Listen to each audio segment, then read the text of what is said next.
ভোটে জিততে কেন্দ্র সাহায্য করবে না, তৃণমূলের বিরুদ্ধে লড়তে হবে দলকেই, শাহের বার্তা শুভেন্দু সুকান্তদের। দিনভর অনেক কর্মসূচি থাকলেও শাহ এবং নড্ডার যৌথ কলকাতা সফরের মূল কর্মসূচিই ছিল রাজ্য নেতৃত্বের সঙ্গে বৈঠক। সেই বৈঠকে শাহের বার্তায় রাজ্য নেতাদের জন্য খুব একটা খুশির খবর মেলেনি বলেই জানা গিয়েছে। অমিত শাহ ছাড়াও রাজ্য বিজেপি নেতাদের সঙ্গে বৈঠকে ছিলেন জেপি নড্ডা। লোকসভা ভোটের আগে রাজ্য বিজেপি নেতৃত্বকে কি কিছুটা হতাশ করে গেলেন কেন্দ্রীয় স্বরাষ্ট্রমন্ত্রী অমিত শাহ।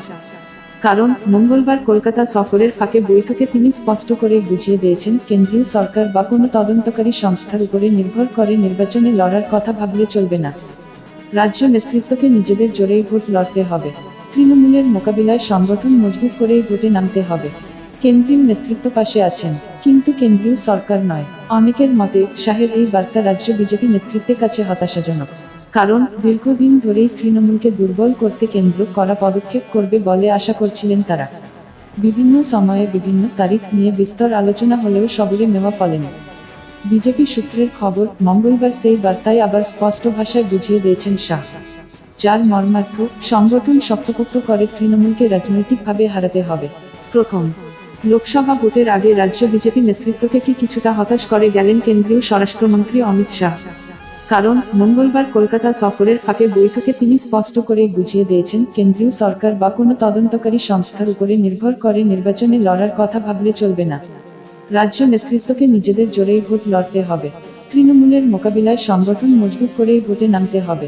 কেন্দ্রীয় নেতৃত্ব পাশে আছেন, কিন্তু কেন্দ্রীয় সরকার নয়। অনেকের মতে শাহের এই বার্তা রাজ্য বিজেপি নেতৃত্বের কাছে হতাশাজনক। কারণ দীর্ঘদিন ধরেই তৃণমূলকে দুর্বল করতে কেন্দ্র কড়া পদক্ষেপ করবে বলে আশা করছিলেন তারা। বিভিন্ন সময়ে বিভিন্ন তারিখ নিয়ে বিস্তর আলোচনা হলেও সবরে মেওয়া ফলেনি। বিজেপি সূত্রের খবর, মঙ্গলবার সেই বার্তায় আবার স্পষ্ট ভাষায় বুঝিয়ে দিয়েছেন শাহ, যার মর্মার্থ সংগঠন শক্তপোক্ত করে তৃণমূলকে রাজনৈতিকভাবে হারাতে হবে। বড়বাজারের গুরুদ্বারে শাহ এবং নড্ডা। সোমবার মধ্যরাতে কলকাতায় আসেন শাহ।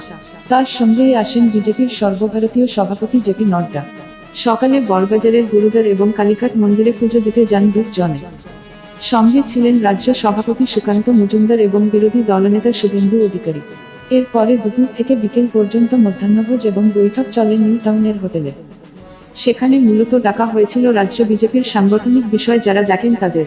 সুকান্ত, শুভেন্দু ছাড়াও ছিলেন 5 সাধারণ সম্পাদক। উপস্থিত ছিলেন সাধারণ সম্পাদক সংগঠন অমিতাভ চক্রবর্তী এবং যুগ্ম সাধারণ সম্পাদক সংগঠন সতীশ ধন্দ।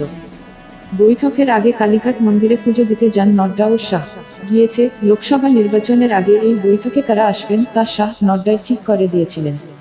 রাহুল এবং দিলীপকে ডাকার মধ্যে দিয়ে তারা বুঝিয়ে দিয়েছে, দলের খারাপ সময়ে লড়াইয়ের অভিজ্ঞতাসম্পন্ন নেতাদেরও গুরুত্ব দেওয়া হবে লোকসভা নির্বাচনে।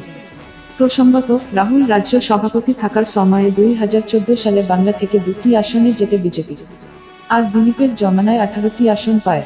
বিধানসভা নির্বাচনেও 77 আসনে জয় এসেছিল দিলীপের সময়ে। বিজেপি সূত্রে জানা গিয়েছে, বৈঠকে উপস্থিত সকলেরই মতামত শুনেছেন শাহ ও নড্ডা। লোকসভা নির্বাচনে কি করা দরকার তা নিয়ে সকলের পরামর্শও শুনতে চান তারা।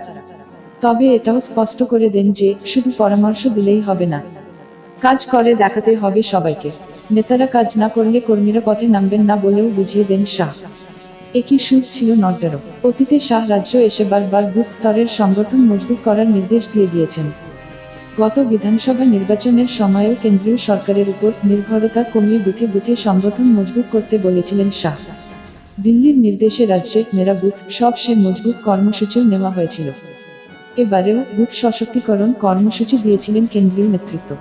সে কাজ কতটা হয়েছে তার হিসাবও শাহ নড্ডা মঙ্গলবার বৈঠকে চেয়েছেন বলে খবর। রাজ্য নেতারা সেই হিসাব দিয়েছেন। তবে বৈঠকে উপস্থিত একাধিক নেতার মতে তাতে 2 শীর্ষ নেতা খুব খুশি হননি। পরে দিল্লিতে বিস্তারিত রিপোর্ট পাঠানোর নির্দেশ দেওয়া হয়েছে। এরপরেই রাজ্য বিজেপি নেতৃত্ব তারিখে বুধবারেই নিজেদের মধ্যে বৈঠকে বসার সিদ্ধান্ত নিয়েছেন। তবে বিধানসভা নির্বাচনের মতো কেন্দ্রীয় নেতারা লোকসভা ভোটেও বাংলায় বেশি করে সময় দেবেন বলে রাজ্য নেতাদের নিশ্চিন্ত করেছেন শাহ। বৈঠকে রাজ্য নেতারা জানুয়ারি থেকেই বাংলায় বড় বড় সমাবেশ করার আর্জি জানান। এই সব সমাবেশে শাহ নড্ডার পাশাপাশি প্রধানমন্ত্রী নরেন্দ্র মোদীও এলে বাংলায় কর্মীদের মনোবল বাড়বে বলে দাবি করেন তারা। এ ব্যাপারে কোনো দিনক্ষণ না জানালেও নড্ডা বুঝিয়ে দেন এমন পরিকল্পনা রয়েছে কেন্দ্রীয় নেতৃত্বেরও।